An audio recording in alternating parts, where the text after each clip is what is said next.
그 프로젝트 뭐 지금 많이 하시고 또 많이 하셨을 건데 그래도 두 분 각각 가장 뭐라고 할까요? 인상 깊었던 거? 저는 지안이네하고 음. 삼다로름인데 지안이네 같은 경우는 건축주분이 너무 좋으셔가지고 좋아 보이시더라고요. 네. 저도 방송으로 봤어요. 네, 그래서 지금도 연락을 하거든요. 예를 들면은 뭐 벽난로를 달고 싶은데 어디쯤 달았으면 좋겠냐 뭐 이런 것들을 굉장히 존중해 주시고 건축가의 의견을 네, 의견을 묻고 하시는군요. 네, 네. 굉장히 지안이네 같은 경우는 뭐 건축도 건축이지만 사실 건축주와의 관계에 있어서 굉장히 기억에 많이 남고요. 삼다로름 같은 경우는 고생도 너무 많이 했고 실제로 부재 사이즈 하나하나 뭐 다 찍어서 이렇게 보내주기도 하고 뭐 그 지붕면 맞추기 위해서 현장에서 다 접어가지고 시공하기도 하고 여러 고생을 많이 했는데 또 다행히도 그 좀 좋은 작년에 네. 좋은 어떤 결과가 있어가지고 그렇게 두 작업 정도. 네. 저는 뭐 최근에 준공했던 곡성주택 그게 시작점 자체는 사실은 제가 광주 쪽에 이제 강의를 나갈 일이 있었는데 그걸 통해서 네 그래서 뭔가 연이 돼서 그쪽에 계신 분들이 이제 저희한테 의뢰를 하게 됐는데 그러니까 전원주택이 이제 도심주와 다른 이제 그 지역만의 특성을 가지고 그 땅하고 어떻게 관계할지에 대한 부분을 고민을 굉장히 많이 했고 그 주변에 있는 건축물하고 형태적인 공간적으로 굉장히 특징적으로 다르거든요. 그래서 그 프로젝트 같은 경우는 특히 건축주분의 성향 자체가 저희들이 쉽게 만나지 못하는 성향이기도 했어요. 그러니까 모든 공간에서 서로를 보기를 원하시는 네, 성격이기도 하셨고 그 딩크족이세요. 나이가 50대 초반의 건축주. 부부만 사시나요? 네, 부부만 사세요.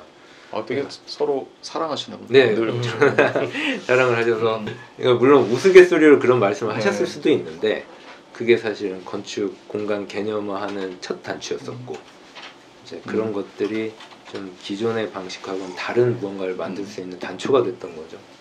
마침 이제 저희들도 그냥 기존의 틀에 박힌 어떤 집의 어떤 공간 구조하고는 좀 다른 무언가를 시도해보고 싶었던 상황이었었고 그래서 그거하고 절묘하게 잘 맞아 떨어져서 조금 특징적인 공간이 나오게 됐던 거죠. 네이버에서 이제 이렇게 올라오잖아요 집들이. 네, 곡성주택이 엄청 하트를 많이 받았어요. 그래서 보면서 굉장히 뿌듯한. 근데 지금 말씀하셨던 프로젝트 보면 뭐 곡성도 그렇고 그 삼다로름도 그렇고 보면 굉장히 이제 이게 그 조형적인 이런 그 뭐라 그럴까요? 제스처라고 해야 되나? 그런 것들이 굉장히 강하잖아요 건물들이. 근데 그거는 어떻게 보면은 그 개인 주택인데도 조형성이 있단 말이에요. 그런데 또 뭐 또 제주도에 하셨던 이런 뭐라 그럴까요? 그 펜션? 스테이 보면 굉장히 또 과감하게 또 조형성 이런 것들이 있는데 그게 어떻게 두 분 건축적인 어떤 뭐랄까요? 뭐 그 철학이라고 해야 되나? 저희들의 성향이 좀 묻어나는 것도 있는데 근데 사실은 저희들이 생각하는 어떤 조형미 그러니까 어떤 형태는 사실은 단순하게 어떤 피상적에서만 끝나는 방식이 아니고 되게 내부 공간의 어떤 기능성하고 감성적인 부분 그리고 여러 가지 그 공간에 뭔가 건축주의 삶에 묻어나야 되는 부분하고의 관계성을 가지고 그 형태를 잡아나가거든요.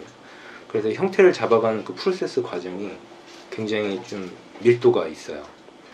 뭔가 단순한 조형성에서 그치는 게 아니고 그 안에 무언가를 많이 채워넣으려고 하는 그런 시도를 많이 해요.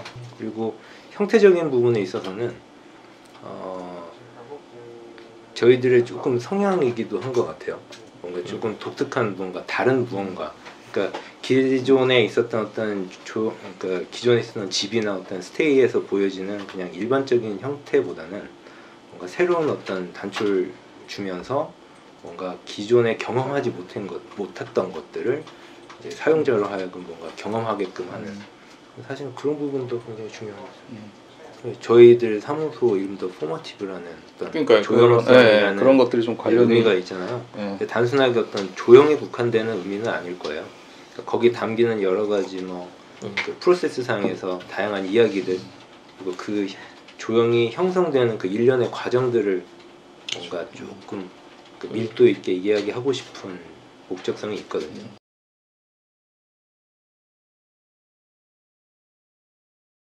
그 중공 사진 다 직접 찍으시잖아요. 네. 그렇죠. 그거 맞아요. 고소hem 네. 찍으시죠. 어떤 그 잡지나 이런 데서도 받아줄 정도라면 제가 봤을 때 프로의 수준으로 인정을 받으신 거잖아요. 네. 그걸 하기 위해서 음.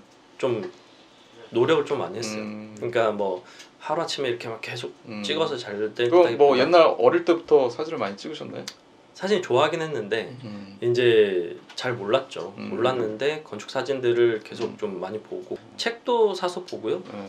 그리고 근데 그게 뭐 책 사서 봐서 될 그렇죠, 정도면 그렇죠. 뭐 다 저도 하죠. 그렇죠. 네. 근데 그게 어려우니까. 그리고 이제 작가분들 사진을 되게 많이 봤어요. 어. 잡지에 실린 것들. 그리고 건축가들이 못 찍는 구도를 또 찍으시더라고요. 그래서 그런 점들도 같이 뭐 이렇게 아름아름 알게 된 그 작가분들하고 이야기를 하다 보면 그런 시각들도 좀 배우게 되고 확실히 프로는 다르구나 이런 생각들 되게 많이 했어요.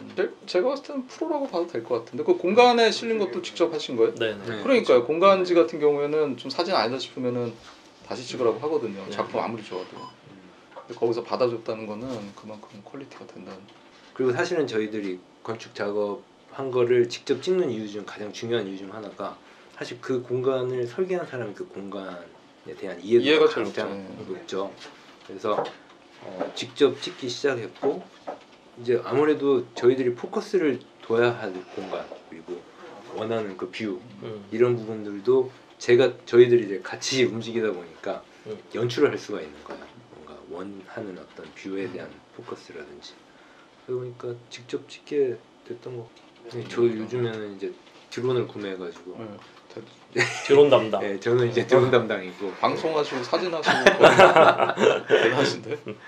근데 요즘 좀 생각이 달라졌던 부분 중 하나가 어느 순간 저희들의 작업에 뭔가 밀도가 높아지는 상황이 되면 뭔가 저희는 이제 살짝 놔야 되지 않을까라는 생각을 해요. 왜냐하면 사실은 사진을 찍는 것도 중요한데 그걸 보정하는 시간도 분명 필요할 그렇죠. 거고 맞아요.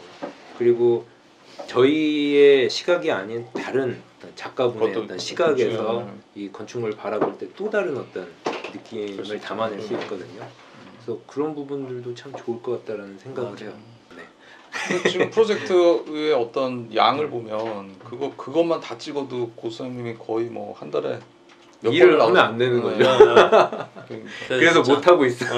그래서 유튜브도 그렇고 사진도 그렇고 네. 지금 좀 밀려 있어요. 그렇죠. 일단은 일을 해야 되니까. 그쵸.